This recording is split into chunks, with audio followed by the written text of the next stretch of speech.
ഇന്നലെ വളരെ അസാധാരണമായ ഒരു കാര്യം കാണാനിടയായി, ഒരു കാഴ്ച കാണാനിടയായി.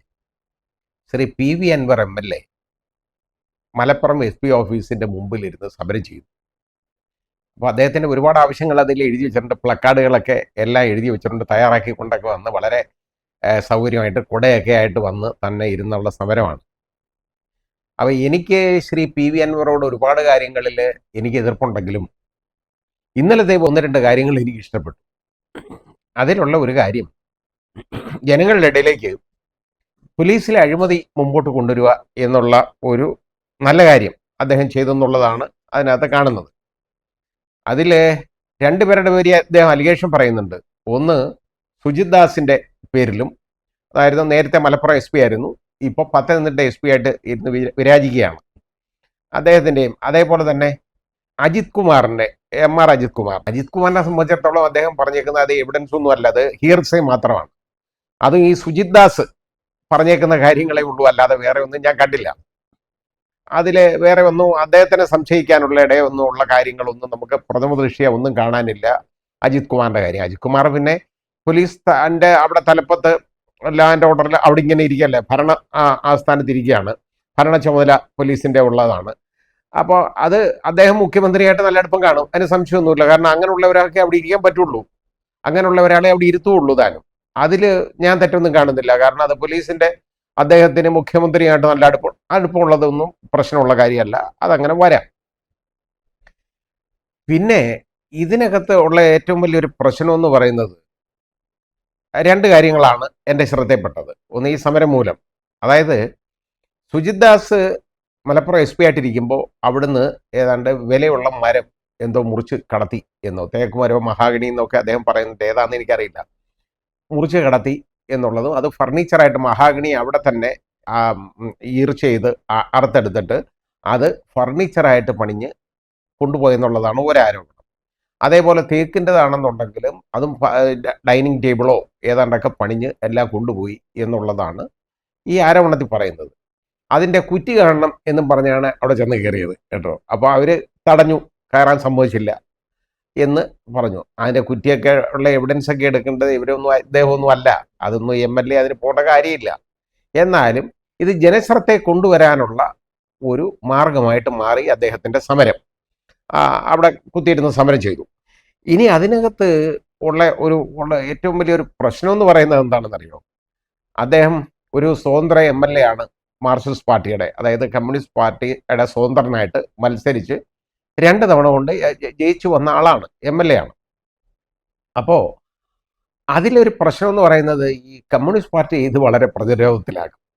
കാരണം ഇങ്ങനെയുള്ള ഒരു കാര്യം, ഒരു MLA ആഭ്യന്തര വകുപ്പിനെതിരെ സമരം ചെയ്യുന്നു എന്നുള്ള ഒരു കാഴ്ചപ്പാട് അതിൽ വരാം. പിന്നെ അത് കൂടാതെ ഉള്ളൊരു പ്രശ്നം, അത് ആ പാർട്ടിക്ക് വളരെ ബുദ്ധിമുട്ടാണ്. പിന്നെ അതുപോലെ തന്നെ ആഭ്യന്തര വകുപ്പ് ഭരിക്കുന്നത് മുഖ്യമന്ത്രിയാണ്.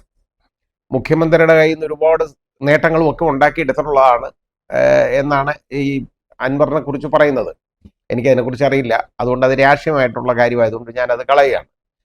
പിന്നെ ഇതിനകത്ത് എനിക്ക് വളരെയധികം അതിശയം ഉണ്ടാക്കിയ അത്ഭുതം ഉണ്ടാക്കിയ 2 കാര്യങ്ങളാണ്. ഒന്ന്, ഈ സുജിത് ദാസ് എന്ന് പറയുന്ന IPS കാരൻ, അയാള് ഈ അൻവറിന്റെ കാല് പിടിക്കുകയാണ് കേട്ടോ. എന്നെ ഒരു സഹോദരനായിട്ട് കണക്കാക്കണം, പിന്നെ അൻവറിന്റെ സഹോദരനല്ലേ അയാള്, സഹോദരനായിട്ട് കണക്കാക്കണം, എനിക്കെതിരെയുള്ള പരാതി പിൻവലിക്കണം. അങ്ങനെ പിൻവലിച്ചാലുള്ള പ്രത്യുപകാരം പറയുന്നുണ്ട്. കാരണം ഞാൻ DGP ആവുമ്പോൾ പോലും അന്നേരം പോലും അങ്ങയോടുള്ള അടുപ്പം എനിക്ക് കാണും, വിധേയത്വം കാണും എന്നാണ്. ഇങ്ങനെ വിധേയത്വം കാണിക്കേണ്ടവനാണോ DGP ആകേണ്ടത്? അത് ചിന്തിക്കേണ്ട ഒരു കാര്യമാണ്. ഒന്നത്, ആ നാണം കെട്ട ഇടപാട് ഒരു SP സർവീസിൽ അയാളെ അതിൻ്റെ വോയിസ് റെക്കോർഡ് പുറത്തുവിട്ടേക്കാണ്. ഇത് ഇത്രത്തോളം കാല് പിടിക്കാൻ ഇടയായപ്പോൾ അയാൾക്കെതിരെ പരാതി പിൻവലിക്കണം, പിൻവലിച്ചില്ലെങ്കിൽ അയാൾക്ക് 25ാമത്തെ വയസ്സിൽ കിട്ടിയതാണ്. അതോടുകൂടി അയാൾ DGP ആയിട്ട് റിട്ടയർ ചെയ്യത്തുള്ളൂ. അയാൾക്ക് തീരുമാനിച്ചു അയാൾക്ക് DGP ആകാൻ പറ്റുമെന്ന്. അത് DGP ആവെന്ന് പറയുന്നത് വലിയ ഒരു ഈ യഥാർത്ഥത്തിൽ അർഹതയുള്ളവർക്ക് കിട്ടേണ്ട ഒരു പോസ്റ്റാണ്. അത് ഇങ്ങനെയുള്ള ഒരുത്തിന് കൊടുക്കുക എന്ന് പറഞ്ഞു കഴിഞ്ഞാൽ എനിക്കത് ചിന്തിക്കുന്ന ഒരു കാര്യമല്ല, പറ്റുന്ന ഒരു കാര്യമല്ല. ഇതേപോലെ വിധേയത്വം കാണിക്കുന്ന ഒരാൾ, അതേപോലെ ഇയാൾ കാല് പിടിക്കുമ്പോൾ തന്നെ അറിഞ്ഞോണം അയാളുടെ ഭാഗത്ത് ക്രൈം ഉണ്ട്, ഇല്ലെങ്കിൽ കാല് പിടിക്കേണ്ട കാര്യമില്ലല്ലോ. ഈ എം എൽ എയുടെ കാല് പിടിക്കണം, എനിക്കെതിരെയുള്ള പരാതി പിൻവലിക്കണമെന്ന് പറഞ്ഞാൽ അന്വേഷണം വന്നാൽ അത് കുടുങ്ങും എന്നുള്ളതാണ്.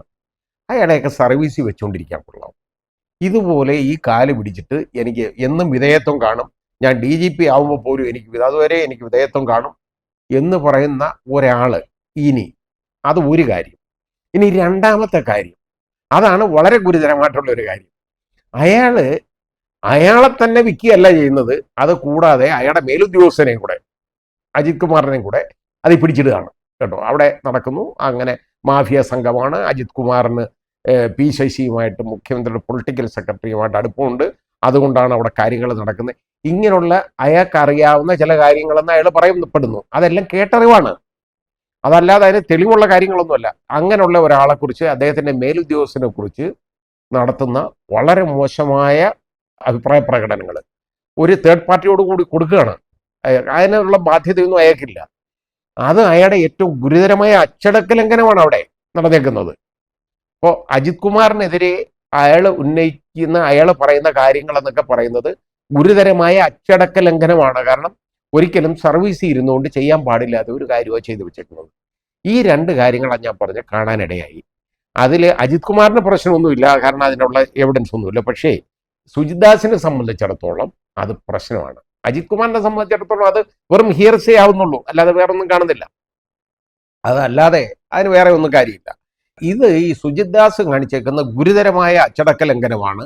അത് മാത്രമല്ല, സർവീസിൽ ഇരിക്കുന്ന ഒരു ഉയർന്ന പോലീസ് ഉദ്യോഗസ്ഥൻ, SP റാങ്കിലുള്ള ഒരു SP ആയിട്ടുള്ള സൂപ്രണ്ട് ഓഫ് പോലീസ് ആയിട്ടിരിക്കുന്ന ഒരാൾ, അയാൾ ഇതുപോലെ ഒരു MLA കാല് പിടിച്ച് മാപ്പപേക്ഷിക്കുകയാണ്, കേണുകയാണ്, കരയുകയാണ്. ഈ കരയുന്നവനെയൊക്കെയാണോ സർവീസ് വെച്ചുകൊണ്ടിരിക്കേണ്ടത്? ഇങ്ങനെയുള്ള കുളരതാത്തവന്മാരെയൊക്കെയാണോ നമ്മുടെ പോലീസ് സേനയ്ക്ക് ആവശ്യം? ചിന്തിക്കണം, പ്രവർത്തിക്കണം.